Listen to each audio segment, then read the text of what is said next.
And here it is, whatever time you've got, it's the time for Freethought Hour.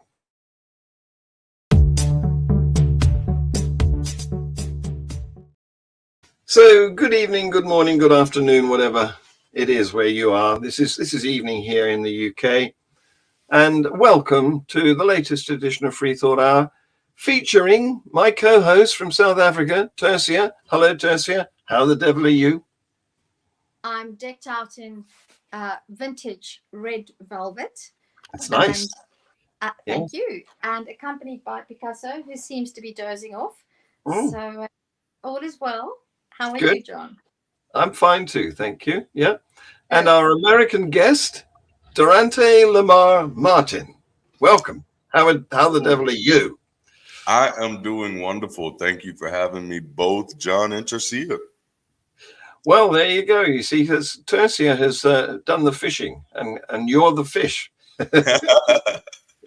So I'm glad we landed you. So you've got an interesting story. I know very little about you. Tercia obviously knows more.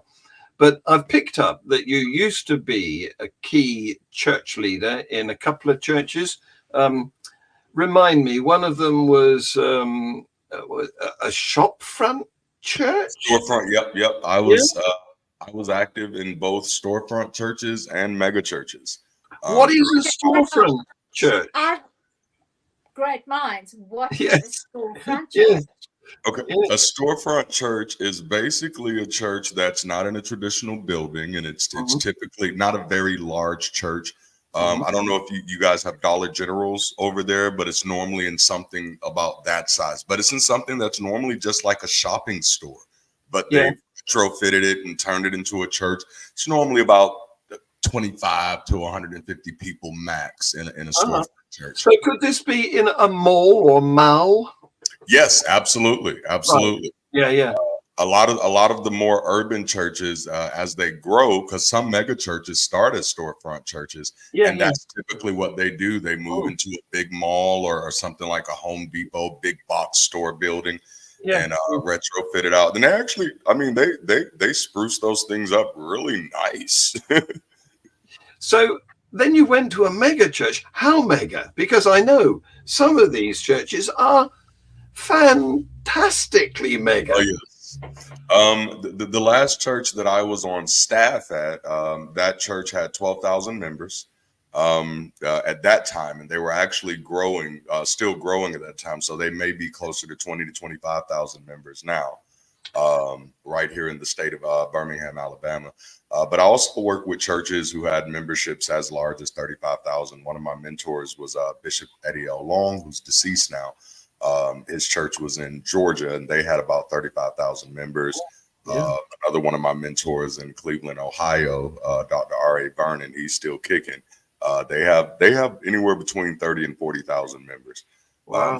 So I've had I would used to say privilege, but I've had the opportunity of working with some large churches.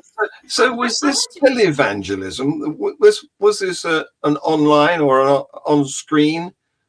Well,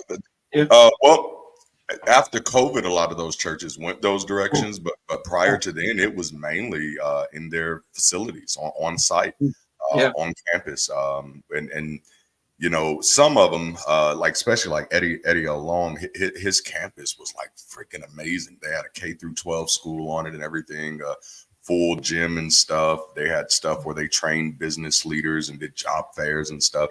It was church world, mega church world. It's really a double-sided sword. There's on one side, there are a lot of really good people stuff. And then on the other side, there's a lot of really bad people stuff. Yeah. You can't have one without the other. You've got to have, if you want the good stuff, you've got to take the preaching as well. Sorry, Kirsty, you go ahead. I wanted to ask about the terminology that you just used. You refer to one of your mentors as bishop. I'm curious about that, because in my mind, as somebody coming from a reformed tradition, bishop, what denomination? This is funny. Because I find that really interesting. Bishop. And it actually is. It's very interesting because Eddie Along is in the more charismatic circles. So his church was technically what we call a missionary Baptist church, right? Which were ultimately just Black Baptists in the South. They're still kind of autonomous, but then he became a part of the Full Gospel Baptist movement, which brought in these titles because Baptist churches typically didn't use titles like bishop and stuff. No, exactly. I think that's what Tertia meant. Yes.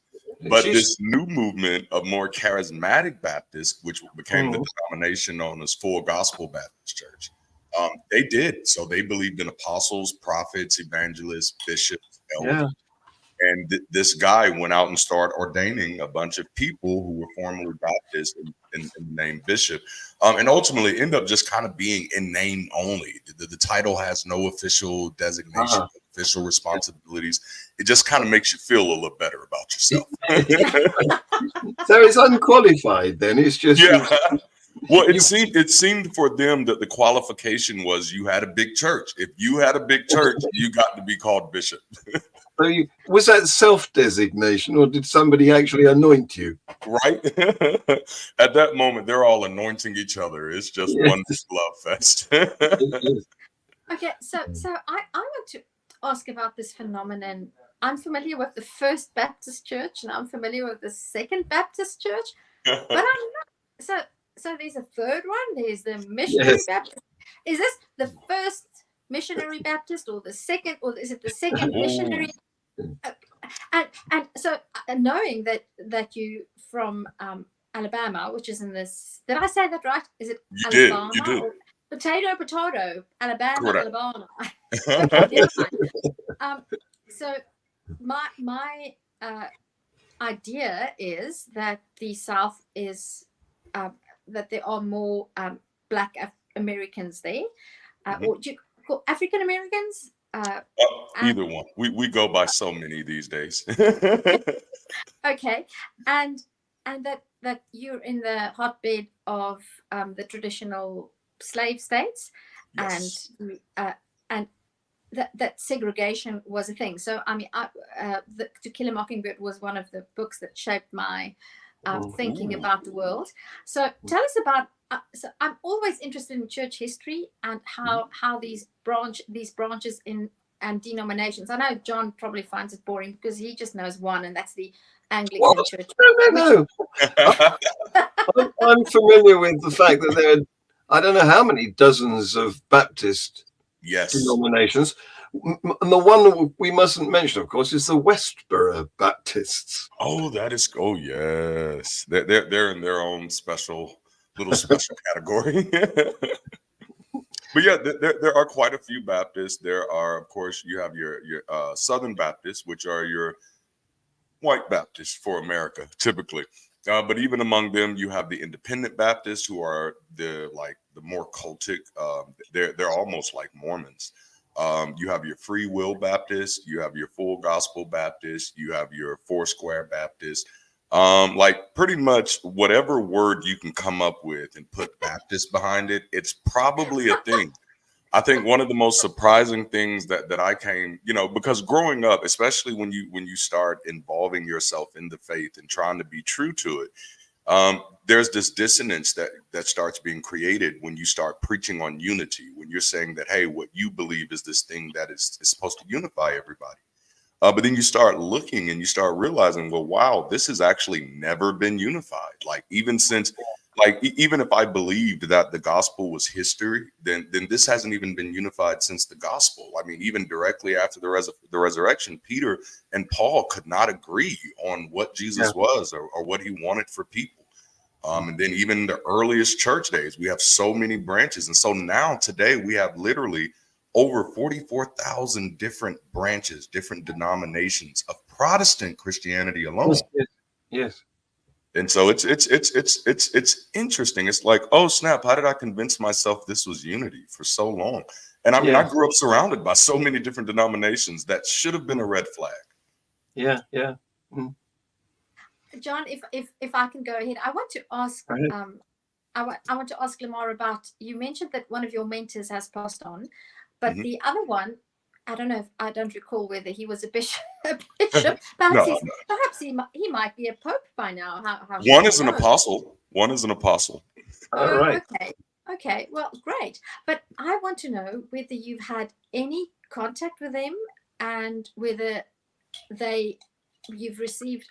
I'm always curious about relationships, and have they spoken to you? Have they made contact? And uh, how does it affect you and your relationship with friends and family that you've lost, that you've strayed, Yeah. and Yeah. especially in seeing that it seems, if I'm reading it right, that you must have had quite a high profile in the churches that you were involved with, and how has that gone down for you? Well, okay. So for 10 years, I lived with my my atheism kind of as a secret, lived in a closet. Very few people knew. One of my mentors did know that I no longer viewed the Bible as authoritative or anything like that. And yeah, I guess this would be a good place to share that one. Now he and I we haven't had close relationship in about probably 9 years now, because his response to me departing from the faith was to try to teach me a lesson by hiring me, promising me one salary and then paying me something much, much, much, much lower. And oh goodness. And in his mind, this was, I'm helping you get your faith back, you know. And the my, thing is, in my mind, that sounds like you're being a cheat. yeah, pretty much. Yeah. And you know what it did? It did help me get my faith back in a sense. It helped me get my faith in myself. Yes. That's actually, I think I made one of the most mature decisions in that season, if you will. Because I could have gotten really upset with him and called him a bunch of names and tried to jeopardize everything. And then I realized, I'm like, nope, you decided to take a job with somebody who had an imaginary friend. You knew better than that. Yeah. And you knew that person values their imaginary friend more than they value real people. Yes. And so at this moment, it may be his fault, but it is your responsibility to make better decisions. And I learned that lesson after that. Like, oh yeah, I'm good. I won't do this to myself or my family ever again. And it was a hard lesson to learn. But by that time, I didn't believe in God anymore, so I didn't have anybody to blame for learning that lesson. It was more just like, oh yeah, dude, you got to pay attention to life, and you just can't be out here having wishful thinking. Come into reality. Yes. So it sounds as though it was a bit of a journey for you, because that sounds as though it might have been the final straw. But you'd obviously lost belief in the Bible as an authority earlier. So how did that come about? Well, it was oof. When I was a child, I read the Bible long before I actually got saved. First mistake, Darante. First mistake. Right? Because when I read it then, it was obvious to me that, okay, this is mythology. I mean, like, you get into Genesis chapter 3, there is literally a talking snake. So yes, I'm like, this is mythology. As a child, I could understand that. But then I got involved in charismatic churches where they were casting out devils, and they had this God that was like the Holy Spirit and gave people superpowers and stuff. And as a kid, that was fascinating. Like, talking snake, not real. People with powers, maybe.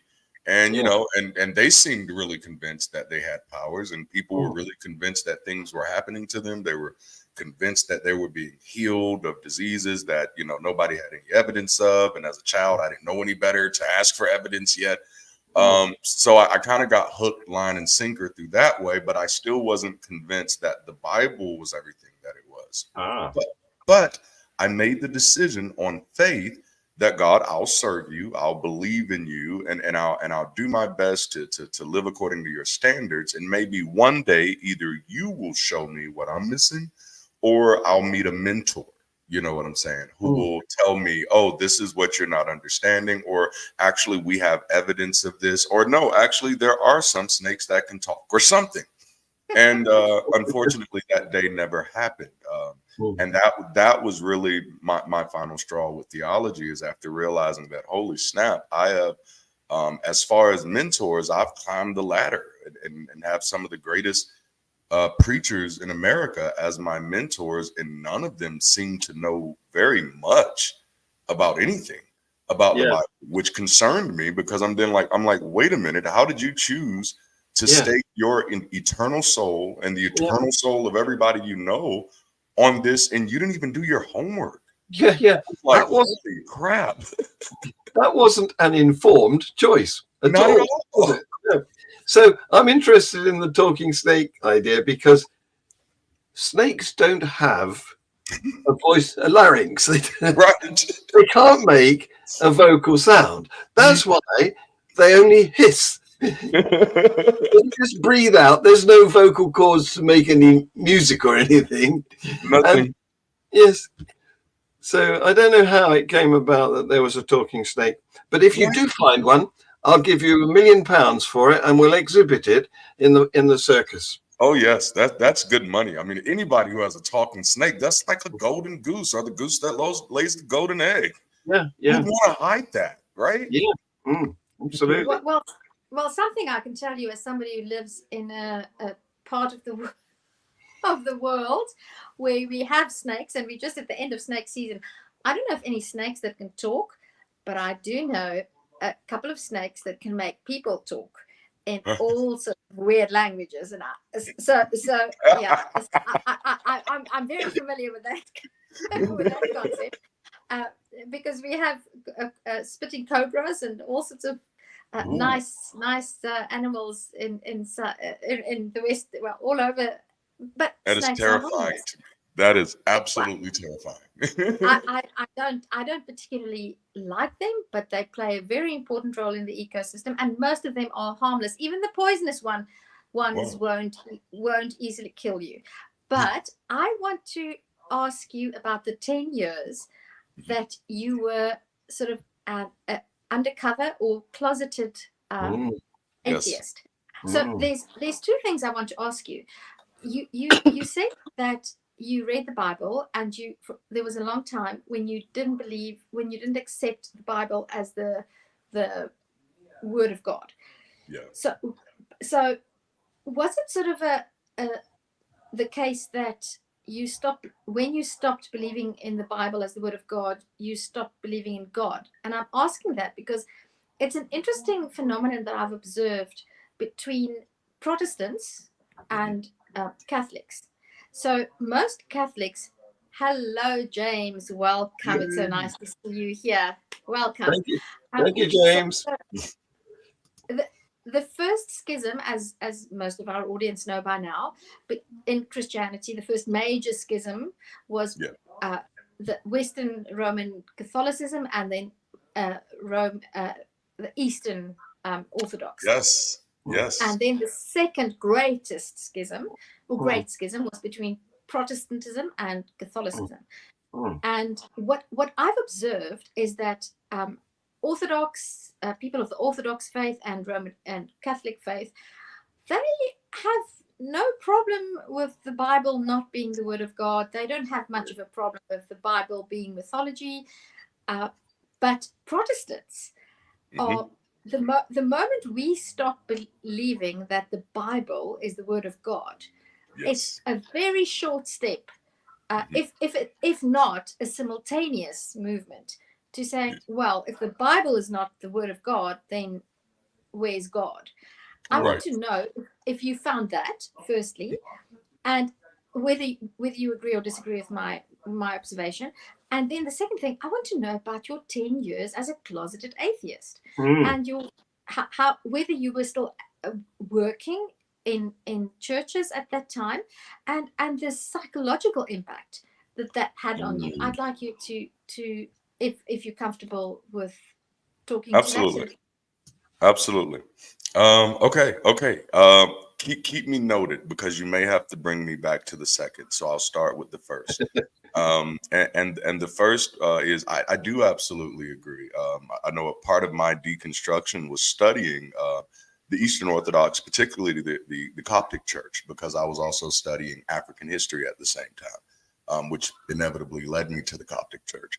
But I did notice that there was a difference between Protestant Christians, the way we approach the Bible and our relationship with God, than a lot of the more Orthodox branches did. And so that I did notice that them talking about the Bible as mythology was not problematic at all. And that's actually one of the things that really bothered me about Protestantism altogether, is because I felt that was disingenuous to now enforce this as historically accurate, scientifically valid, and literal truth, when these much older branches of Christianity felt no need to do such thing. But I know a major part of, especially the more liberal, or I guess they call themselves liberal, more liberal Protestants, this idea of a personal Jesus, a personal Savior, a personal God, becomes very paramount, and the Bible is the instrument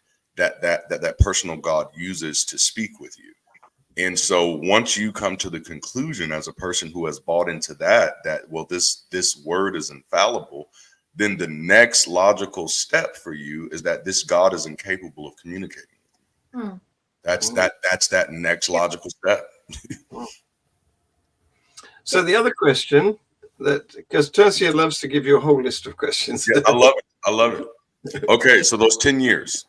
Yeah. So what was the closeted experience like? I mean, were you going through the motions of pretending still to be a believer? For the first 5 years, absolutely. Even though I was having conversations, like I told several pastor friends, like, hey, I don't believe this anymore. And many of them, I was so bold, I was telling them, and you don't either, because I know what you do. And there's no way you believe in a hell and do some of the things that you do. I'm just brave enough to say it. So I was having some conversations with some of my close pastor friends at that time. And I was still active in ministry, and none of them had a problem with it. That's the funny thing. None of my pastor friends had a problem with me being an atheist, closeted, still involved in ministry. But many of them don't have a problem with homosexuals being closeted, involved in ministry. As long as you keep it in the closet and don't talk about it, it's okay. This is a sort of honor amongst thieves thing. Yes. Weird. But Yeah. how did you? I have a hypothesis that most pastors, and in the context that I come from, it's one would probably refer to them as parsons, or vicars mostly. Yes. So I have a hypothesis. I don't think most of them believe what they preach every Sunday. Yeah. And but something I've observed in the Protestant church family that I come from is that many pastors suffer from depression and anxiety. And I know a few who have sadly committed suicide, which is it's really sad. And I wonder whether it's the fact that they can't be authentic, because the sacrifice, the social and financial sacrifice that you have to make if you're 45 years old and you have a family to care for, and the only qualification you have is to be a minister, Trapped. You're trapped. But some people seem to be psychologically able to go through the motions, and it doesn't really affect them. But others are that they find it extremely psychologically stressful. Did you experience? Did it cause conflict within you and stress and from day damn one. I think from the day that from the time I got serious and saved and serious, up until the time I wouldn't even say just up until the time I left the faith, up until probably about 5 years after leaving the faith, I suffered horribly with immense anxiety, immense depression. I was married before, and one of the reasons I kind of knew that marriage wasn't going to go anywhere, because I'd find myself just in the like, as a pastor, man, like in the middle of the bathroom floor, just crying my eyes out. And my former wife didn't really care. But yeah, there's so much that goes into making yourself the conduit of a God who is always right, who is always knowledgeable, and you hear him, and yet you can't hear him. That is it's an incredible, I don't want to cuss, but it's an incredible mind rape type of situation. So what do you mean? What do you mean you hear him, but you can't hear him? What is that? Well, see, now sociologically, I now understand what was kind of happening, because it's a process that our species is kind of evolved into. And it's, it's something, and it goes all the way back to our early evolutionary stages at the points where when we're first evolving this voice, when we're becoming a speaking species, we're not yet conscious that voice is our own. The internal monologue. Yes. And it's so like my religious experience now turned my own internal monologue into an external dialogue. So now, and it's literally a regression at that moment, because you're pretending like you no longer know that's your voice. Yes. You're going all the way back to the beginning. Yes, it's weird, isn't it? Yes. Yeah. So I want to touch, I mean, this is a very interesting thread to go down, but I also want to ask you, what was it before you lost your faith? Mm-hmm. What was it like being saved? Tell us the experience of being saved. What were you saved from, and how did you benefit? Well, I could never figure that part out. And honestly, and it turns out I'm not alone in that. But by the time I started pastoring, I felt uncomfortable doing altar calls. And so I had reworded mine and everything, because I didn't know exactly what these people were being saved from. And so, but I did begin to realize that, okay, well, maybe they're just being saved from their bad decisions, which then made me uncomfortable saying that Jesus is saving you at this moment. Because if you're having to change your decisions, then you're kind of saving yourself. And then I kind of found out, well, I got some biblical justification to preach this, because that's actually the first thing that Peter preached was repent, save yourselves from this corrupt generation. And so I found a lot of biblical license to wrestle with my nuances with theology. And because I felt like a rebel most of the time, but I found out so did a lot of other urban-like pastors. So a famous mega pastor is Stephen Furtick. He no longer does regular altar calls at his church because he doesn't want people thinking that he knows that they're going to heaven or hell. And he says, and I thought this was kind of cool of him to do. He says it's unethical for us to get up here and tell you we know that you're going somewhere and you don't. We may believe that, and that's okay. But to go that next step and tell you we know what's going to happen. Yep. And I was like, well, look at here. Maybe this is a step in the right direction. Yep. Belief is one thing, and knowledge is something else. Something else, absolutely. Yes. So. I'm still a bit struggling with this idea of being saved. Did you get better in any way? Honestly, I think I was much better off before I had this encounter. I've definitely learned a lot through my salvation experience, but I don't think any of it came from being saved. As a matter of fact, the majority of the things I've learned from my salvation experience, I didn't actually learn until I left the faith. It was only after leaving the faith that I was able to go back and look over my life and take inventory and be like, oh, that stuff was really, really bad. And this is why I felt odd about these things, or this is why I wasn't accepted here or whatever, or, so the saved experience was always like a big question mark for me. It was definitely the whole time you're going through it for me, and I'll try not to speak for everybody, but it's like you put blinders on yourself and you convince yourself that there's this thing that you should be really grateful for, this thing that you have no substantiation for, but something has happened in a far, far away place that you should be so grateful for that you live your life in service to it. And if you do that, it's going to let you in.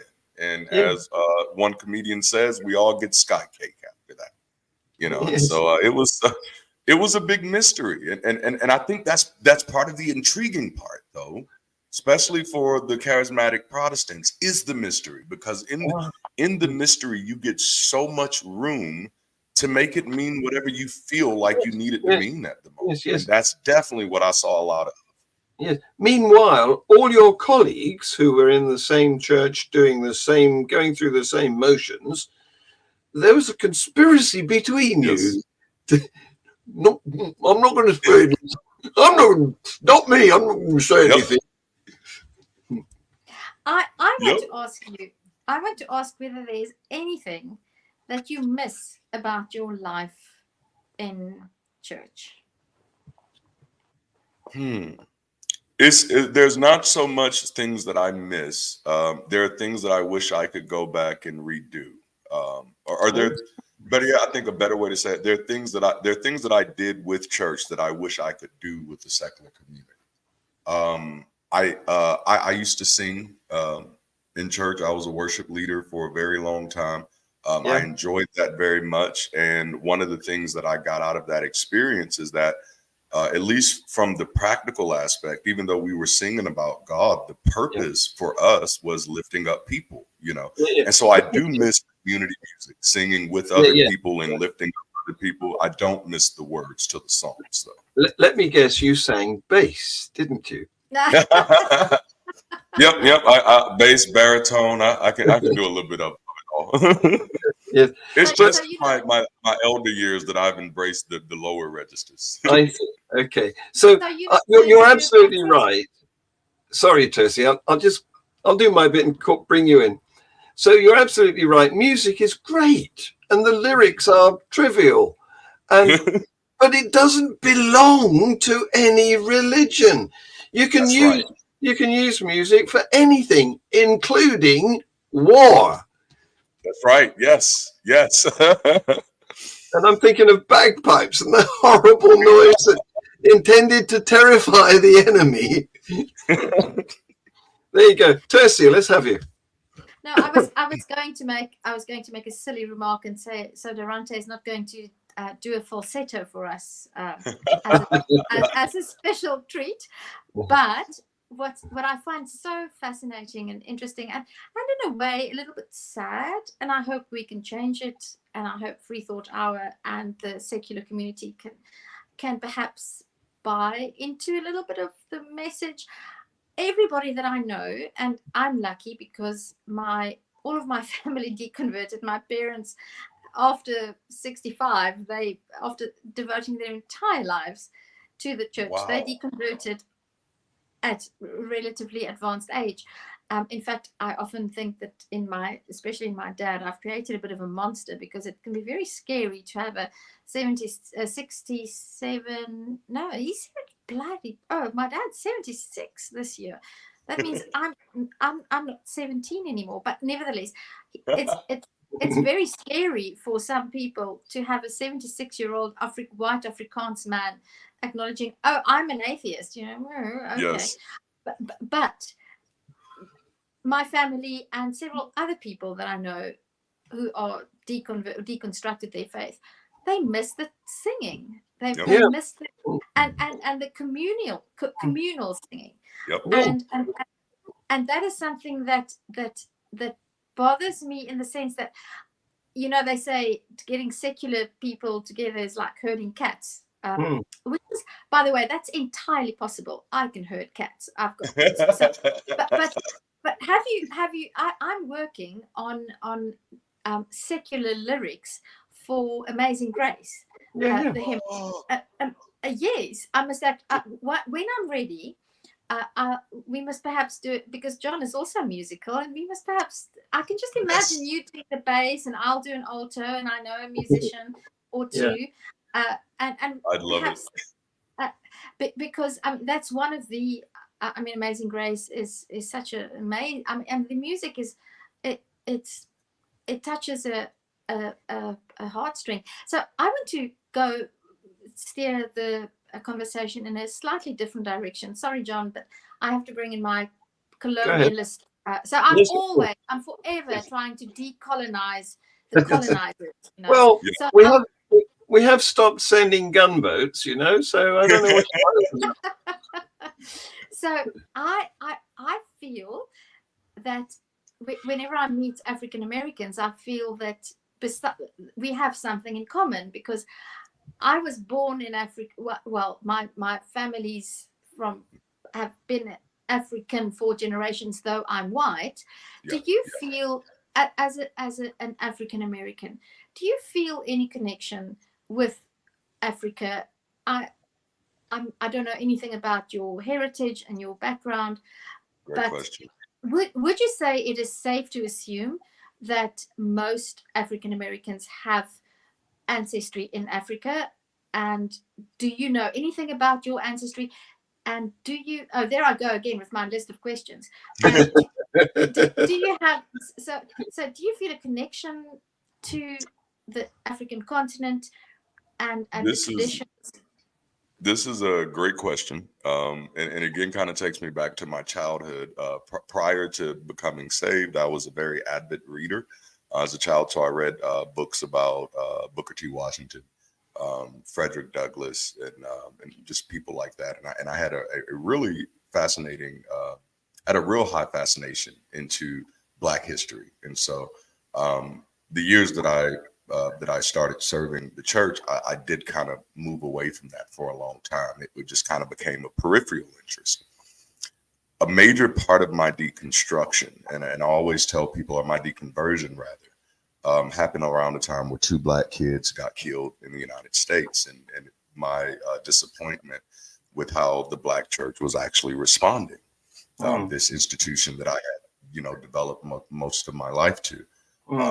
And so that actually kind of led me down a rabbit hole of figuring out who I was and where I wanted to be. I remember I had a conversation with God at this time, and this was like right at the point that I was getting ready to become an atheist.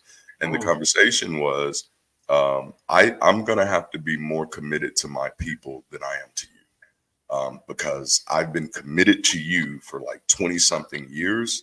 And I'm looking at my people's condition, and now that I'm actually paying attention, I don't like what I'm seeing. And so that led me doing some studying. And so, of course, I started studying did some research on my own history. And it was the first time in my life that it was even an interest of mine. And, and this was a lot of things I found out about myself at this time. I was 580 pounds when I was a believer. When I became an atheist, I immediately started losing weight just because I just started critically engaging, every area of my life. But my history was a big area, and seeing the condition of Black people, seeing the condition of Africans, and not just Africans, but dark people everywhere. So I started studying how darker people were treated in the Philippines, how darker people were treated in Australia, how darker people were treated in South America, how many Africans were in South America. How many Africans were distributed all over the place. One of my branches is from Sierra Leone. One of the oldest ancestors I can trace back, she came to America when she was 13 years old, from Sierra Leone. But what's interesting is my relationship with Christ, even though I wouldn't have articulated it that way, it was definitely an understanding that you're Christian first and everything else second. At least for an African American, that it's actually common among African American preachers to say stuff like that. So as a believer, I was incredibly disconnected from my own ethnicity and from my own racial journey and from my own racial progress. So I during my deconversion, I went through the process of being a Black nationalist for a while, and I still kind of identify as a Pan-African in many ways, because now I kind of understand that to mean all people, because we all kind of come from there at the end of the day. But I am much more interested in the plight of Africans than I've ever been in my entire life. And I think even before, when I had an interest as a believer, I think that interest was too shallow to ever, mean anything. The most it would have come to is me getting a big enough church that I can go to Africa and preach to the heathens over there, and then work miracles, but now I definitely have a more just a more human understanding of the situation altogether, and a more global understanding of how things are coming to be, and really watching our journey as a species, how we've evolved. And it's been a learning curve for all of us. You know, I teach diversity classes, and one of the things that I remind people of is that it was just 300 years ago when we stopped killing each other upon sight. You know, literally about 300 years ago, just 300 years ago, that's when new people groups stopped killing each other. And so we've had a steep learning curve as humanity, and we can give ourselves a little grace for that. And that's a hard conversation for many people to have, but it's necessary. We are, at the end of the day, we're just naked primates finding our way through. And we have an obligation, I think, to help each other make it through. Absolutely. We're social mammals, so that's how we've evolved. That's how we've become successful. We cooperate. We couldn't survive in the tooth and claw of nature without this ability to work together. That's right. Yeah. So, where you are now in Alabama, do you have to merge with a particular culture? I mean, where do you fit? Because you're an atheist, but a Black American in a Christian state. Yes. It must be red state. There's a major part of this process for me was coming to terms with a lot of things in my life.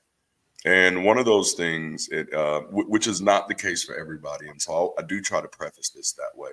But one of the things for me was that I realized is that I was kind of on an island. I was sort of born on an island, in a sense that even though I had a mother, knew who my mother was, I had a father, knew who my father was, neither one of them were a major part of my life. I had a family, but my family was not a major part of my foundational life, just in those early years. And when I say early, I mean like 1 through 7. And even then, it was just sporadic. I lived with randomly different people because my mother had a drug problem and my father was just doing his own thing, you know, just a primate, living his life. And so I think the majority of my life, you know, I kind of lived like something was wrong with me, or that there was a hole in my heart, or you know, something empty, because it wasn't just these religious superstitions I had these social superstitions as well that were being ingrained by my culture. And that is, you know, you're broken because you come from this type of household. And because your mother doesn't love you this way, then you're always going to be missing something, you know? And so once I did kind of separate myself from religious superstition and social superstition, it put me in a place where I came to this reality, like, oh no, you don't have any family. Like that's a hard thing for, you know, you to have come to the conclusion of before, because it would have made you feel lonely. But at the end of the day, like, this is your reality, and what do you want to do about it? And so at that moment, just kind of facing my reality, because even though my family were very mad when I did kind of let them know, hey, I don't believe in this stuff anymore, you know. These are the same people who were also mad when I became a preacher as well. So I realized we're just going to be mad. It didn't matter, you know, and that these people were where they were in their lives. They were not capable of being the type of healthy people that I needed to be the type of person that I wanted to be. And so my wife and I started working to recraft our lives. And so even though we do live in Alabama, we technically work in Arizona. So we're remote workers. We work for the same company. 2 of our children are homeschooled and the other 2 are private schooled. It is it's not a Christian school, but they are definitely Christians. But my kids are not. And this is so funny. But we're a blended family, and my ex-wife wanted them to go to that school. She thought that would protect them from the devil and me. And so the only thing it does is give God's people more money. But because of that, we're able to live a very insulated life, which worked well for the past 5 years. But then I was like, yeah, but now we really do need to build networks around us. And so even though I wasn't born into a healthy network, doesn't mean we can't start being more proactive You know, we're not going to necessarily find them in Alabama. You know, we found some, but that's the beauty of the internet. Exactly. It doesn't matter where you are now. You can Yep. find people who are like you. Yes, indeed. Right. And we have. There you go. Yes. Yep. I'm not going to go into this because I'm keeping a close eye on the time, because John is a dictator when it comes to the time. He's awful. He really is a devil when it comes to keeping to the Freethought hour. I'm interested in the homeschooling. If you don't mind, because I have a small tutor center and I homeschooled my youngest son because of COVID. I would have never done it for any other reason. But it's been a most satisfactory journey for us. And I don't want you to go too deep into that. I just want to quickly know how old they are and how do you deal with this homeschooling thing? Do you just very briefly, and also maybe if you feel comfortable, it's not always easy for our kids when we talk about them. But so are your kids religious? Do they know? And then I want to talk a little bit on. I hope you're taking notes of this list. Right. Well, I'll start from the back. My kids are not religious, and they number one, we did not indoctrinate them with religion. Even when we were, my wife and I were both still on the fences, it was one of the things that we were just kind of very clear about was we're not going to tell them what to believe. And a part of that is just because we both seen the damage of people who don't know how to critically engage life. And so as two people who were both very passionate about education, we wanted our children to know how to think, and we never wanted to teach them precisely what to think. And the approach that we took with that, they're all 12 and older now, so they're 12 to 16. We have 4. But when they were all younger, when they were all under maybe 10, I think we had the Santa Claus conversation. And the conversation was, what if we told you that Santa Claus wasn't real? You know, and you know, how would you feel? And the first thing was, well, we already know Santa Claus is not real. And so I said, okay, great. But here's the second part I wanted to ask, and it was, what if we had like really instilled into you and really supported this belief that Santa was real, and then one day you discovered that Santa was not real? How would you feel about us as your parents and your ability to trust us? Yeah. And that was, and these, they were under 10 at this time. So I think my youngest would have been like 5, you know, but they were very honest with us. And they said, no, that would feel like betrayal to me. If you told me something was true and you told me that you knew for a fact it was true and you did not, in fact, know that it was true, it would be hard for me to trust you. And then, and one of the things that I always say is I was a parent on purpose. And so that stuff matters to me. Yeah. My children being able to trust my voice mattered to me. So it wasn't even just about, hey, I don't want you to believe in this God that I don't believe in anymore. It was more so as, I don't want to tell you anything is true if I'm not convinced that it's true either. That's a deal breaker. That's how you create friction between you and your children. Absolutely. So Tercia, can I turn that question on you? Because you were a bit older than 10 when, in fact, the impetus came from you rather than from your parents. But do you feel that they lied to you, deceived you when you were younger? In my case, you're talking. Yeah. No, I don't. And I never did, because I know that they were as convinced as I was. So no, I never felt that they were like, I still don't. Right. And so you were all deceived together. Yeah. Yes. There was a sort of brotherhood of deceit. Well, I wouldn't say, we victims. We were all victims. Yes. And something that I would like to say about this whole thing about guilt and do you feel deceived?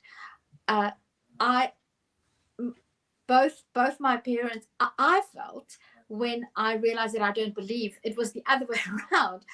I felt bad because I felt that I was betraying my Wow. parents. Ah. And I knew that it would hurt them Mm. because I'm very fortunate that I grew up in a very loving, healthy, safe family environment. Paradoxically, but although my parents were both very religious, somehow, maybe because they were teachers and I think their prime passion still is education, they've always encouraged me to think for myself and to challenge their ideas. I don't know if it's got something to do with the fact that I'm the eldest, or I think so. I'm very lucky in that respect, but I do know that I felt bad because I knew that my not believing would be hurtful to my parents, because I never felt so yeah. But I also made a point of encouraging my kids to explore churches. I encouraged them whenever they were invited to go to church with friends or to go to youth. I said, yes, go. They never really did, because churches it requires getting up early on a Sunday morning, and so they never really they never. And my son, my eldest is 21. He made a funny remark the other day. He came in and he said, I think I'm going to start going to church. And I said, oh, okay, why? And he said, I see that I've met some girls and they're quite good looking, and I think I want to check them out. And I said, just make sure that you arrive early so that you can see what car their father arrives in, and pick the right one, because I know that's right. because my father has the saying, he can't blame, he can't feel or take any responsibility for his father being poor, but he can take responsibility for his father-in-law not being rich. Yes, it's a very good saying. Yes, I might adopt that saying. It's a good one. Right? So, Percy, focusing on you again, did you have, because you became you left the faith, you were the first one in your family to leave the faith? Well, I'll have to ask my brother, because I think the two of us. So I have a younger. I have 3 brothers. The youngest is 15 years younger than I am. And oh wow! Yeah, he says I was 16 when he was. Well, yeah, but I just turned 16 when he was born.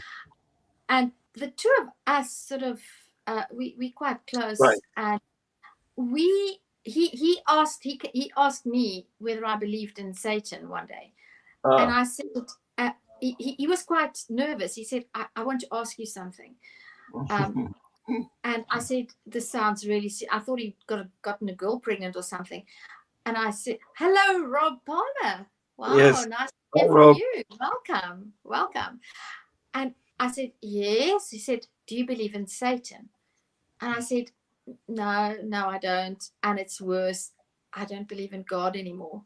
Yes. And so it was like whether it was you or him, what I want to get to is whether you two influenced the journey of your parents. Absolutely. And I've got a list of questions too. And do you feel guilty for having destroyed their faith? No, I don't. And I don't think I destroyed their faith. I think our deconversion was just the prompt that made it possible for them to openly ask questions that they had been asking. Because, as you know, John, I don't believe in free will, and I also believe that we have much less power and influence over people's beliefs than we would like to think we do.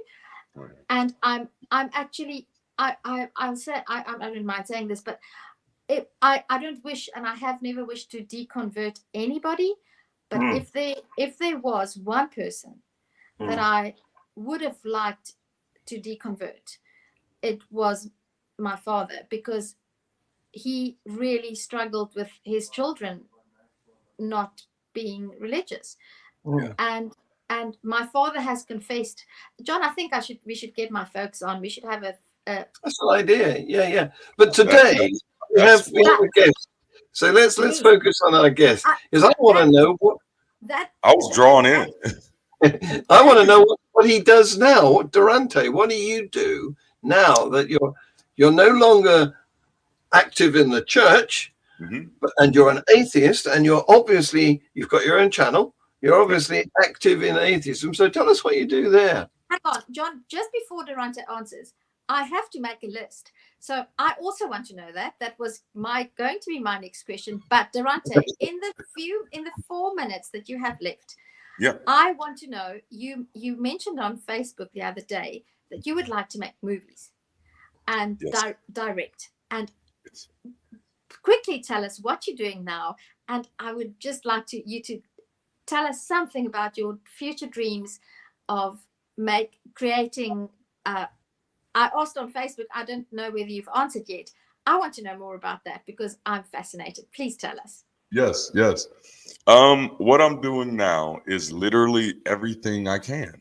That's been one of the greatest experiences of being an atheist, is that I realized that I am not locked into someone else's purpose. I am not locked into some creator's design. My only purpose is my capacity that I'm able to discover that I can do. And so I've become incredibly hyper productive since I've deconverted, where everything that I want to do, everything that I'm interested in doing, I'm exploring. And so I'm building apps now. I'm building courses. I'm making music, kind of like you mentioned, rewriting Amazing Grace. I am taking a lot of popular worship songs and trying to make them healthier and make them people-centric. I want to be an active part of building secular communities so that for people who do deconvert, they don't have to feel like they're just out here by themselves, that there's a soft and safe place for them to land when they come out. And so that's all I'm using my channel for, is to expose all of those aspects. As far as the movies, I write books. I actually have a novel out, and I'm working on part 2, part 3, and part 4. I'm building whole worlds. I have a Google Drive that's probably about 50 to 80 gigabytes of information, is nothing more than scripts and movie ideas, documentary ideas, television show ideas. I've always been a creative, but when I was a believer, I felt like that was a part of me that I had to suppress. Because that creative side does kind of open the door to things that are not always in alignment with doctrine. So you feel like you got to be afraid of that. And now I'm just embracing it. I'm doing it all. Well, so just to finish off what I was saying, what my dad says is that since he's deconverted, he experiences life as amazing, and as he feels lighter, and he feels more free than he ever did. And my father has said that he has a lot of resentment because he would have lived his life differently had he known. Had he deconverted earlier.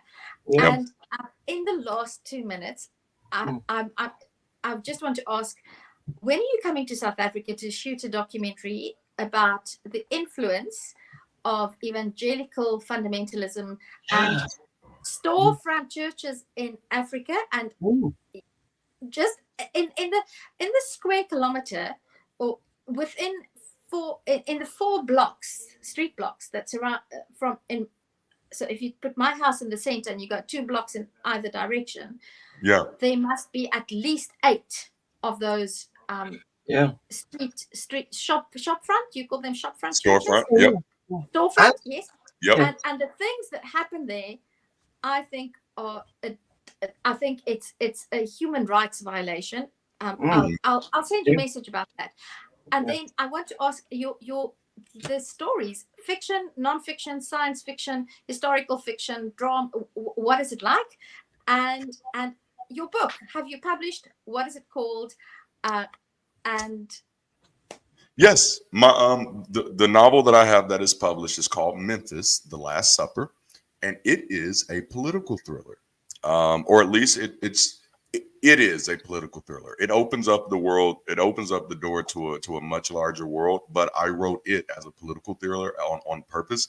But I do write quite a bit of historical fiction, a lot of speculative fiction, reimagining the world. So one of my stories I have is a world where instead of Lincoln doing the Emancipation Proclamation, Frederick Douglass and Lincoln and someone else gets together and they do declare the South a separate nation, which I'm not the first author to play with that idea. No. But I think I'd be the first Black author to actually play with that idea. Interesting. And I wanted to see what that would look like. Yeah. On that note, what a way to end. Everybody look forward to Memphis, The Last Supper, by the first Black author to write such a book. And I can't tell you who's coming next week because I don't know myself yet. But you're right. I'm strict about the hour because it's called Freethought Hour. And I don't want future guests to be put off by the prospect of being trapped for the rest of their lives. So I'm calling it off now. Thank you very much. You've been wonderful. Say goodbye. And here's the outro. Thank you, everyone. Good night.